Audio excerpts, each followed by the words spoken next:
Now many of these same people are retiring and they're moving back to the Delta, maybe even to the same homes that they left. We've done a lot of oral history interviews with them, and when you say, why did you move back from Chicago or Detroit?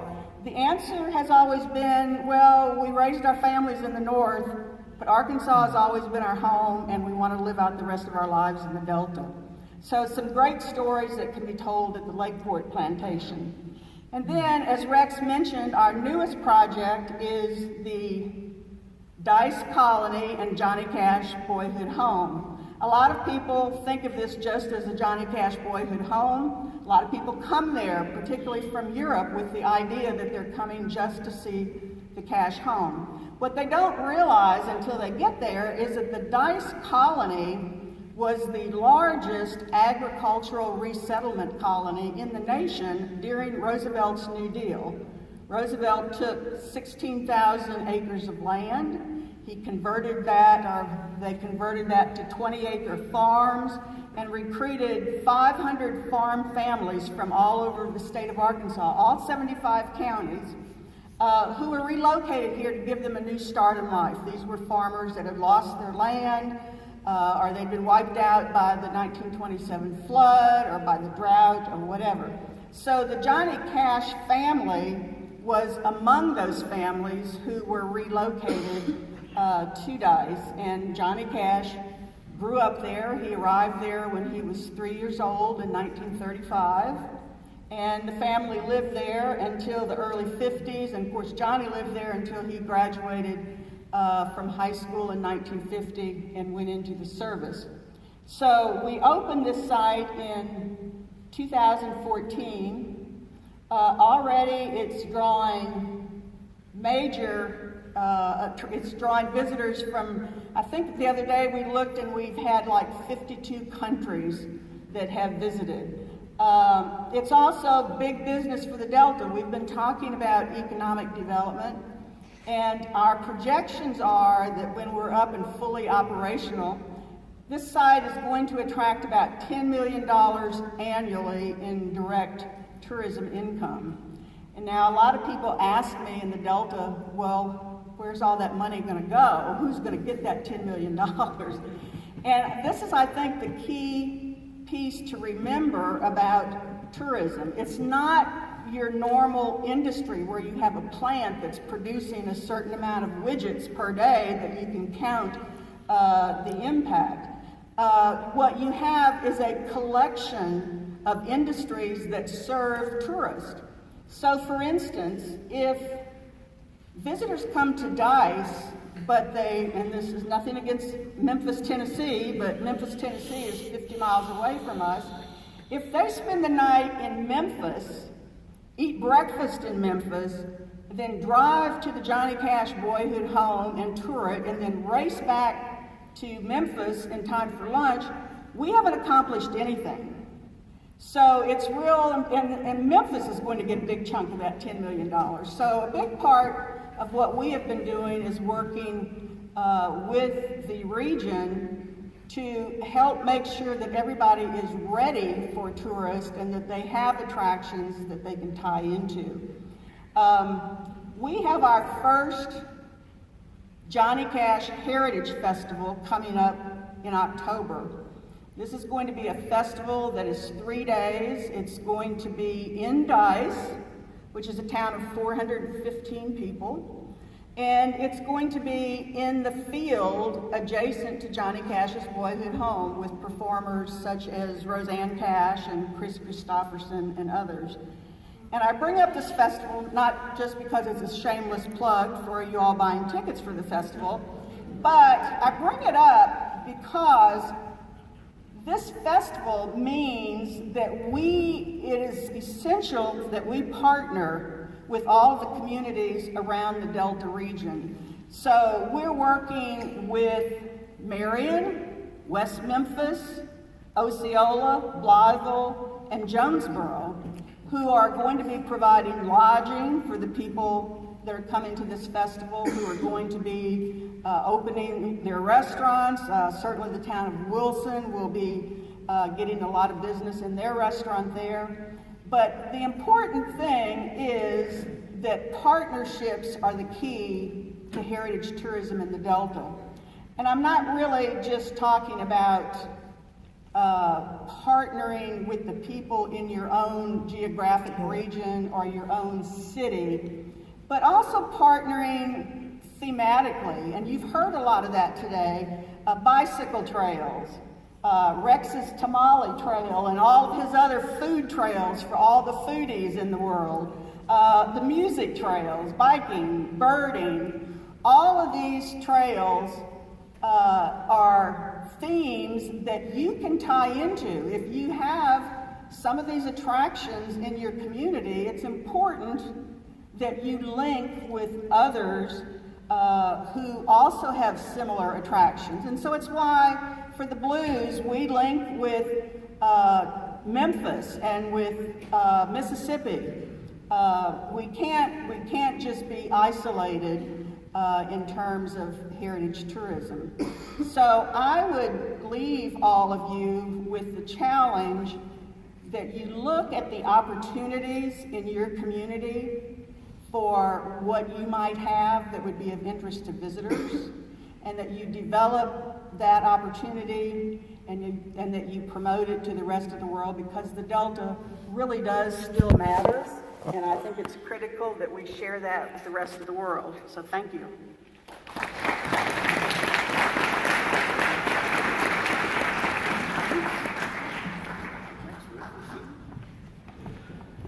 Thanks, Ruth.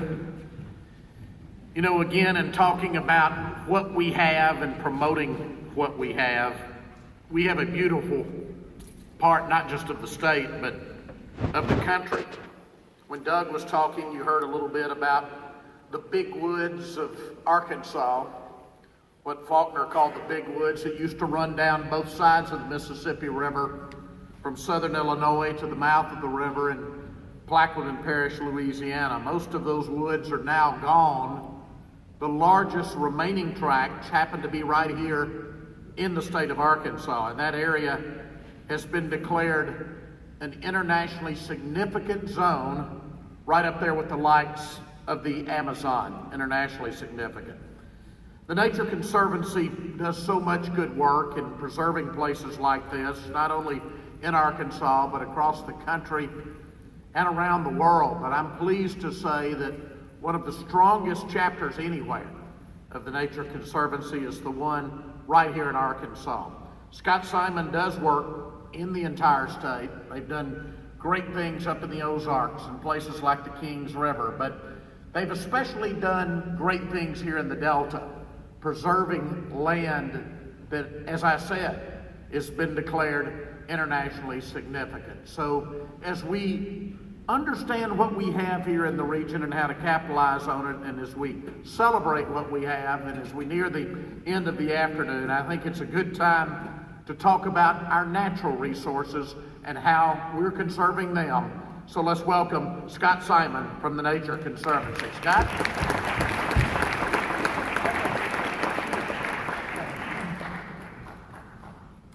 Hi, everybody. Rex, thank you very much.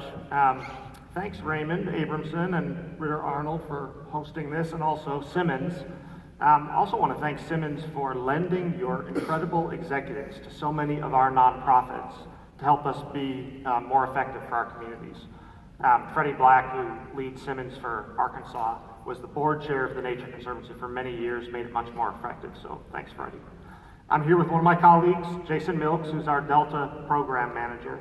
And the organizers asked me to tell some stories about the woods, but also do something very specific. They asked me to share a little bit about how conservation can help address some of the problems that we're all facing, and also some of the opportunities. And I'm going to share three real economic opportunities, we think. So one, how to address flooding. Two, how to better manage our drainage systems. And then three, one particular economic tourism opportunity that we see in front of us. But first, I thought we should talk a little bit about why one thing in the Delta that is number one. As Rex alluded to it, the big woods of Arkansas. 600,000 acres, largest block of bottomland hardwood forest in North America. As Faulkner said, older and larger than any recorded document.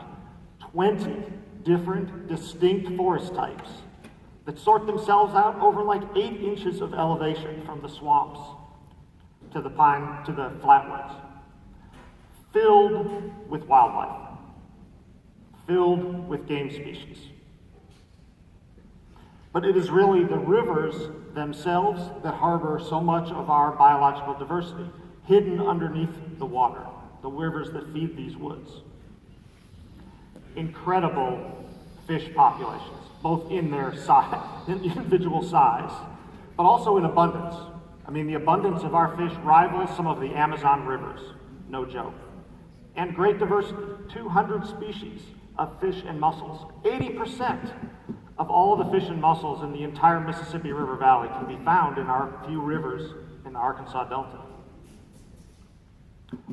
All this, flying over above all of this, half of the birds in North America use our woods at some time during the year.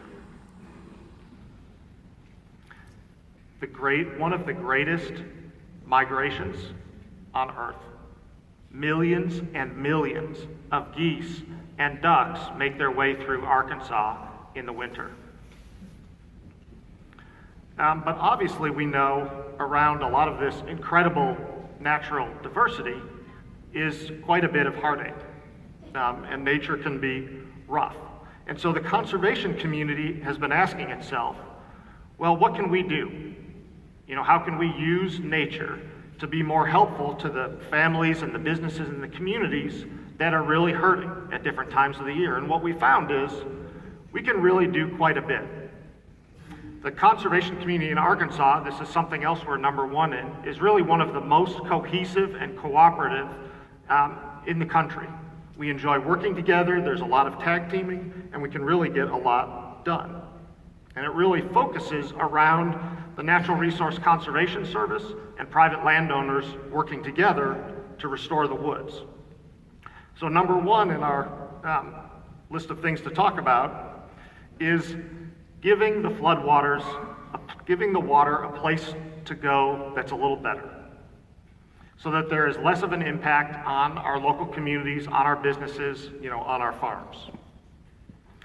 In Arkansas, this partnership around private landowners and Natural Resource Conservation Service is reforesting 4,000 to 8,000 acres a year of frequently flooded marginal cropland through landowners selling easements to the government under the Wetland Reserve Easement Program. And it's about $2,900 an acre average, so a good price. And what the landowners are telling us, and this is the most interesting part, it is really helping them manage their farms more profitably, because they're not fooling with that marginal farmland anymore. They're focusing on the good ground. It helps reduce their risk, and then they take that easement payment and they go buy more productive acres somewhere else. And then on the ground that they have reforested and put into easement, those are trees that are growing. It's available for hunting, and they're leasing it for hunting. So they are still making money off these areas. And over the past 30 years, we as a community have reforested more than 200,000 acres. This is a huge timber resource that is growing in our area that's going to be coming online and be merchantable pretty soon. And you know what those woods capture and what they attract is the ducks. And with those, following the ducks are the hunters. And what the hunters bring is millions of dollars a day into our communities during the 60-day duck season.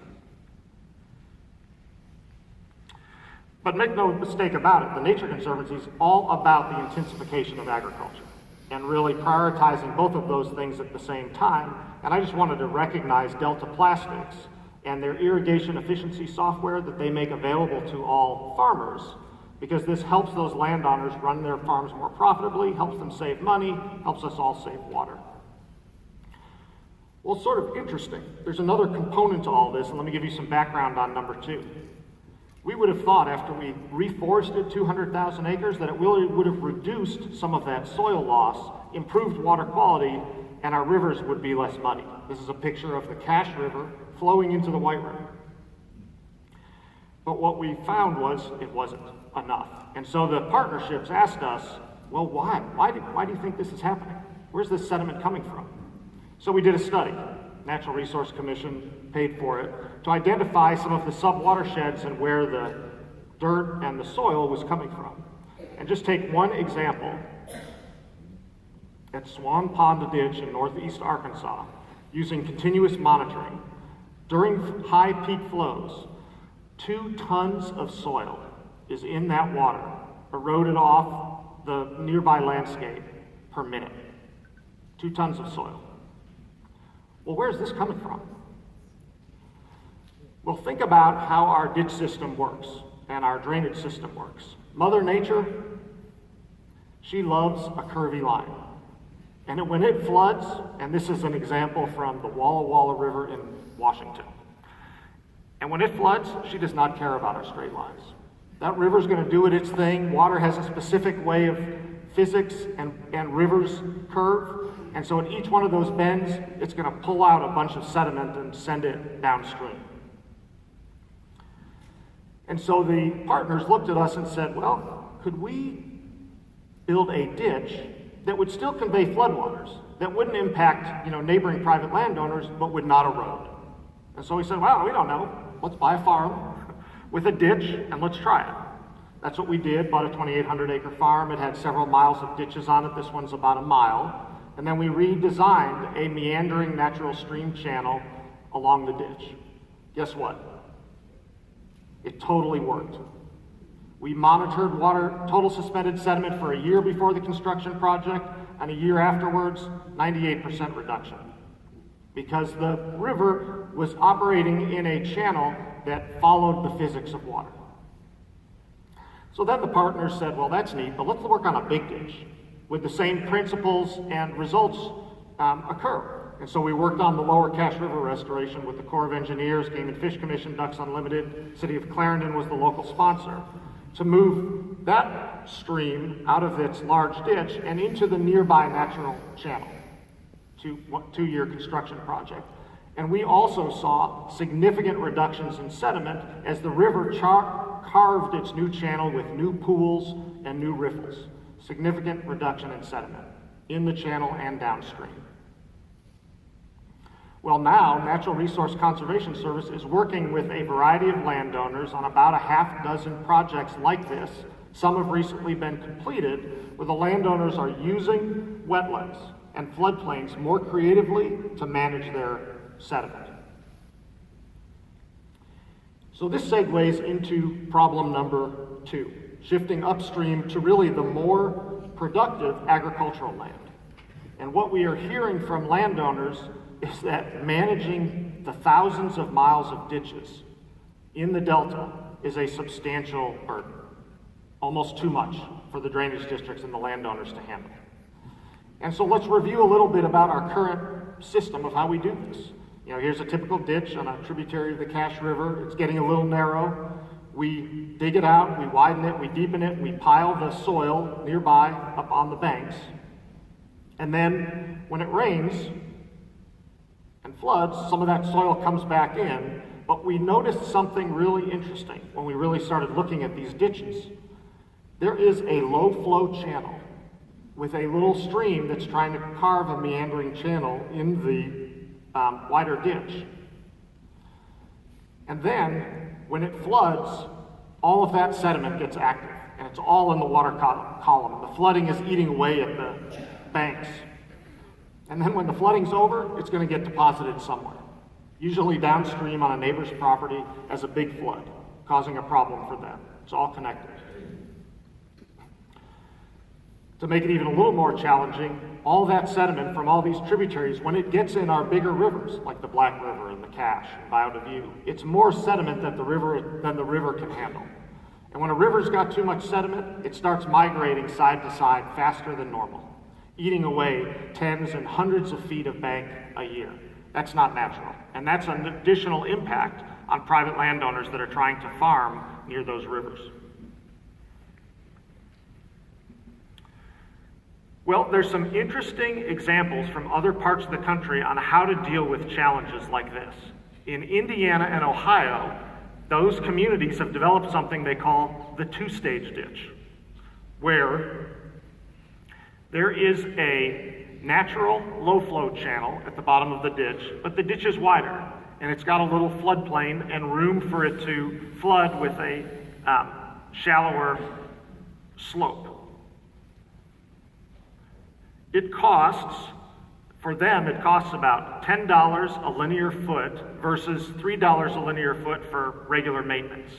But interestingly, as they've been monitoring the progress over the past 7 years, they pay for themselves over time through substantially reduced maintenance.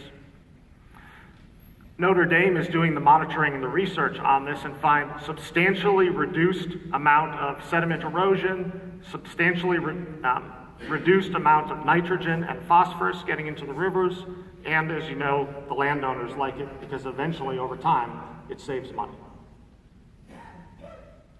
So let's talk a little bit about all these woods that we're building and the rivers that we're healing, because that's really opportunity number 3. I'm in fundraising. So I'm out working with people in other states and around Arkansas to try and attract private support for the Delta and for our conservation projects here.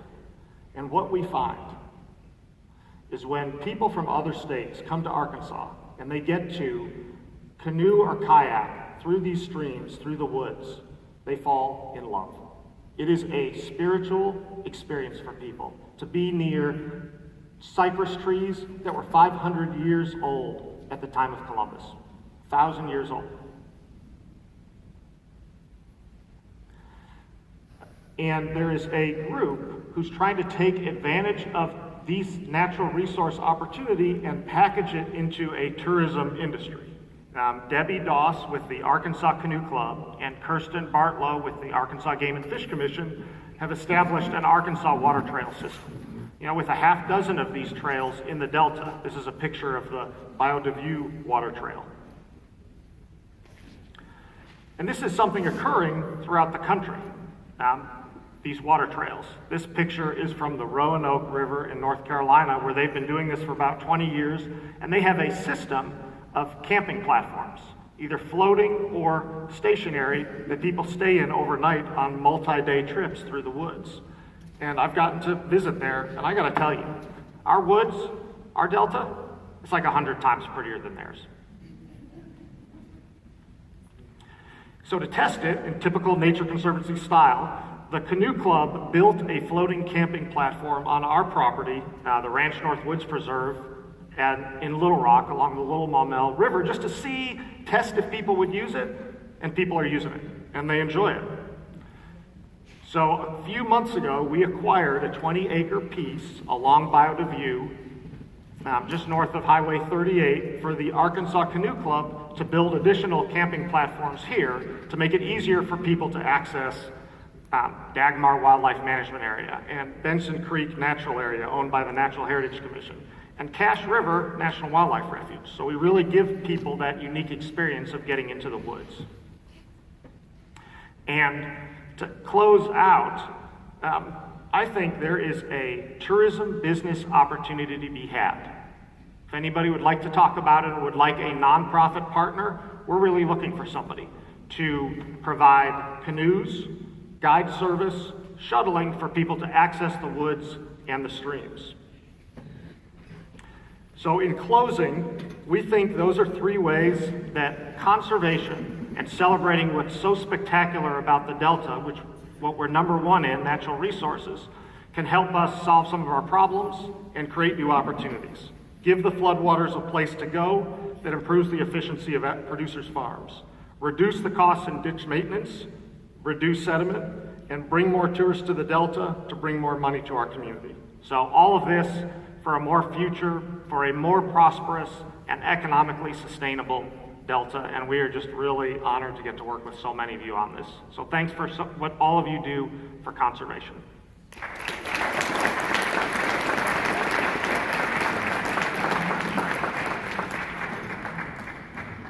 You know, the genesis of this conference was about 2 years ago. I was having a delightful evening in the old Abramson family home over in Holly Grove, one of the beautiful old historic homes of the Delta, with Judge Raymond Abramson and his wife, Maki, and we got to talking about an event where we could bring together various stakeholders from all over the region. Then we ended up at a meeting the next day with Ritter Arnold, and you heard the Ritter Company mentioned by Secretary Slater this morning, having started in agriculture, now having moved into telecommunications in northeast Arkansas. And next step, long story short, I went to our chairman at Simmons, George Macris, who opened us today, and he said, sure, we'll fund it. Let's do this. I had always been a fan of what the Delta Council does with its annual meeting over in Mississippi, but we've gone a little longer, covered more subjects, brought it, I think, to the